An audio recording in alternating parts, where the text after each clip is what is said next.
In this lesson, we'll see how to design the general customer service page.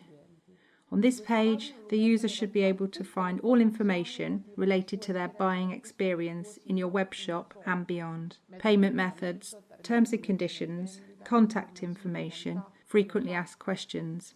If they're not structured in an effective way, you take the risk of an information overload for the customer, with links and information being inconsistent and unorganised. The general customer service page does not need to contain all the customer service information, like all frequently asked questions or all the details of all policies. This is the opposite. The customer will find an infinitely large page, and it will be impossible for him to find exactly what he's looking for. The most effective solution, and already incorporated in the biggest e-commerce companies, is to divide the page into categories, make them more organised, and separate visually the different areas of interest. For example, if we take a look at the customer service page of IKEA, we can see at first glance a section that advises the customer to consult the frequently asked questions. After that, you will see the subdivision of the content into 3 columns, each one of them represented by an icon and a title. In the first column, we see the links related to information about shopping. In the second one, those related to the services. And in the third one, after sales info. At the bottom of the page, we find a link that will guide us to the contact page, a free telephone number for customers, and a link to the contact form. As you can see, this customer service page has a very simple and useful structure. The customer will not find all frequently asked questions on this page, no telephone numbers and no policy text. You'll only find the links that will guide him to one or the other content that he needs.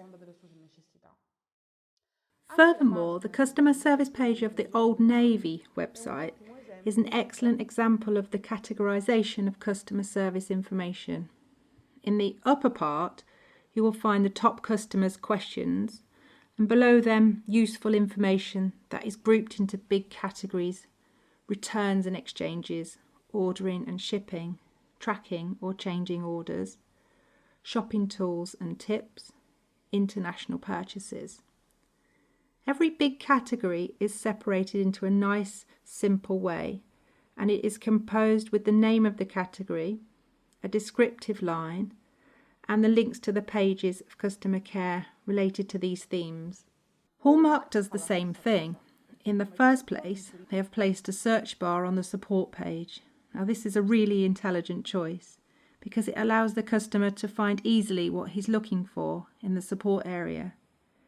And second, they've divided the information related to the customer service into categories represented graphically with an icon. Also, they show some frequently asked questions. Also here, like at IKEA, these are probably not the most common ones. And they have a dedicated customer care section with a button that redirects to contact support. The Youth Help Centre, our e-commerce for WooCommerce plugins, shows a search bar in the header, and below the page is divided into categories as well. Every one of them represented by an icon and a small list of frequently asked questions or useful links to this specific category. This allows you to give a page a hierarchy of contents and avoid the chaos that will be generated if you would insert all content in only one page. From whichever customer service area, it must be possible to return to the general customer service page and pass to other assistant type categories through breadcrumbs, like the customer service of IKEA. If I enter the page that contains all the frequently asked questions, and I click on a category within the frequently asked questions, from here I can click on the link and return to the customer service area in just one click. Or in turn, through a menu on the side, like we have at YIF. If from the page that we were on before entering a category, we see a menu on the left-hand side here that contains the links to the other categories, and therefore allows me to move within subjects without having to return to the main support page.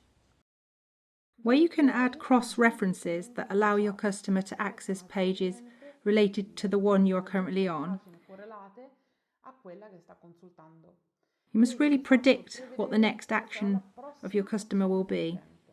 For example, if you are viewing the return policy page and the text on this page informs you about the possibility to return the product in a physical store, we can expect that the customer wants to know which store is closest to him and will therefore start looking for the store locator page. So it would be a good thing that this page has a direct link so the customer will be redirected to the return policy page. For example, in the Tezenis e-commerce website, in the frequently asked questions about returns, it says, "Can I return my online purchases at the store?" The answer will inform the customer that he has the possibility to return his online purchase in the closest selling point of Tezenis, but it does not guide him to the locator page. You'll have to search the store locator page of the e-commerce and lose precious time. Meanwhile, it would have been easy enough to insert a link in the text to make his life substantially easier. Also, the Estée Lauder e-commerce website complicates the life of the customers. To the question, where can I buy Estée Lauder products? The answer is to search for the stores closest by in the page Find Your Store. But no link is available for this page. Now, as a customer, I have to look and search for that page to finally encounter the link on the bottom part, when I could simply click on the text Find Your Store and be redirected to the correct page right away through that link. Also, with the question, "Do not find the answer you are looking for," the text tells the customer to go to the contact form and contact them directly. But also, in this case, there isn't any link that lets the customer access the contact form page in an easy way without having to search for it on the website. Use the examples that you have seen and start with the creation and the structure of your own dedicated customer service page.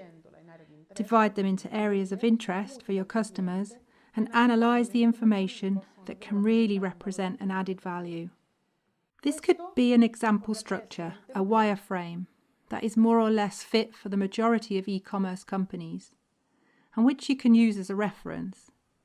In the top part, we will put a search bar, so the customers will be able to search for the keywords. And after that, the rest of the page will be divided into sections. And we can assume that one section will be dedicated to users' accounts, one to returns and refunds, a third to the sections for secondary policies. After that, a section with some of the most important questions, and a button that will redirect the customer to the page of frequently asked questions. A section dedicated to the contact methods, which will guide the customer to the contact page, and a section dedicated to the store locator.